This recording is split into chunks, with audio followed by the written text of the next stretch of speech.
एक गांव में घोंचूराम मोचूराम नाम के दो मित्र रहते थे। घोंचूराम बहुत उस्ताद था, किंतु मोचूराम भी उससे कुछ कम नहीं। वह भी उस्तादों का उस्ताद था।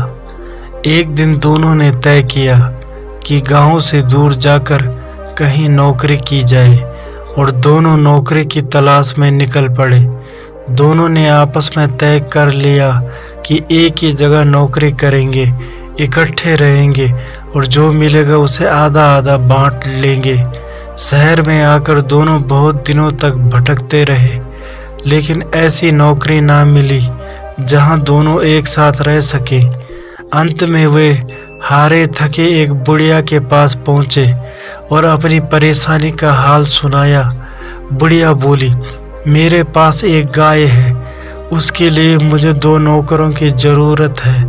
तुम लोग चाहो तो मेरे पास नौकरी कर सकते हो।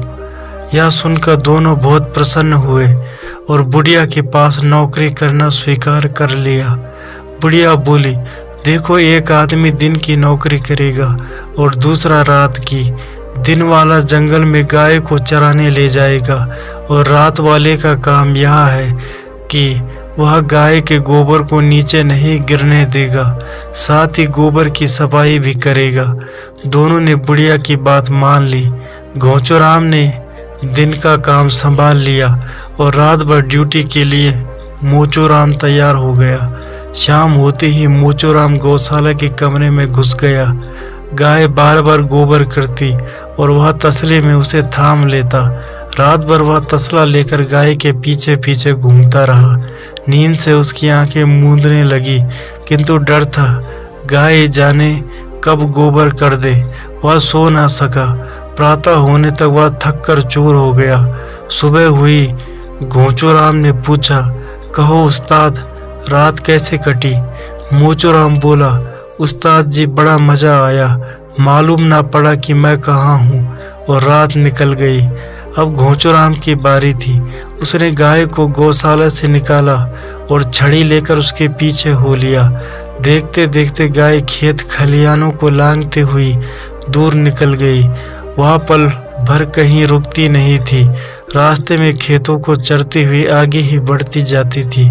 घोंचूराम उसके पीछे दौड़ता हुआ हाफ गया। उसका पसीना छूट गया। रास्ते में लोगों का नुकसान होने के कारण कई जगह उसकी पिटाई भी हो गई। जगह जगह गालियां और धुतकार भी मिली। धूप में मीलों दूर निकल जाने के बाद एक नदी किनारे गाय रुक गई। उसने पानी पिया और घर लौटते हुए उसी तरह भागने लगी। दिन आने जाने में निकल गया। शाम ढलने पर घोंचूराम गाय के पीछे पीछे भागता हुआ थका हारा घर लौटा। शाम को मोचूराम ने हाल पूछी तो उसने बताया, गाय के साथ जंगल में जो मजा मिला उसका वर्णन नहीं हो सकता। गाय क्या, सही मायने में गौ माता है। बड़ी ही सुशील, शांत और सहज स्वभाव की है। यहाँ से सीधे नदी के तट पर पहुंची। वहाँ हरे घास का मैदान है। किनारे पर एक घने पत्तों वाला बरगद का पेड़ है। गाय वहीं चरती रही और मैं पेड़ के नीचे तानपूरा बनकर पड़ा रहा। शाम को इसने नदी में पानी पिया और अपने साथ मुझे सीधे घर ले आई। गाय के साथ आया देखकर लोग मुझे कृष्ण कन्हैया कहकर बुलाने लगे। वाह, क्या बात है! मोचूराम मन ही मन तड़प उठा और बोला, उस्ताद जी, एक दिन मुझे भी मौका दो। मैं भी नदी के किनारे उस हरे भरे मैदान को देखना चाहता हूँ। गाय के साथ देखकर लोग मुझे भी कृष्ण कन्हैया कहकर बुलाने लगेंगे। सचमुच कितना मजा आएगा। घोंचूराम चाहता ही था कि किसी तरह दिन की नौकरी से पीछा छूटे। इससे तो रात की नौकरी अच्छी। वह बोला, क्यों नहीं, तुम चाहो तो हम आपस में नौकरी बदल लें। सुबह की नौकरी तुम करो और रात वाली तुम्हारी ड्यूटी मैं कर लूँगा। दोनों में बात पक्की हो गई। अगले दिन जंगल जाते हुए घोंचूराम बोला कि जंगल में केवल सोने का काम है, इसलिए चारपाई भी अपने साथ लेते जाओ। मोचूराम ने गाय को गौशाला से निकाला और चारपाई सिर पर रखकर उसके पीछे हो लिया। छूटते ही गाय दुम दबाकर भाग निकली। मोचूराम सिर पर खाट उठाए उसके पीछे दौड़ने लगा। सोचता रहा गाय सीधे नदी के किनारे घास के मैदान में पहुंचेगी, वहां जाकर अपना चारा लेगी और मैं ठंडे बरगद के पेड़ के नीचे खाट बिछाकर मस्ती में पड़ा रहूंगा, कितना मजा आएगा। वह सोचता जा रहा था और गाय पवन वेग से भागती ही जा रही थी। लोगों के खेत खलिहानों को रौंदती हुई मोचूराम भी उसके पीछे भाग रहा था। अब मैदान आया, तब मैदान आया, लेकिन मैदान का कहीं पता नहीं मिला। ना बरगद का पेड़ ही दिखाई दिया।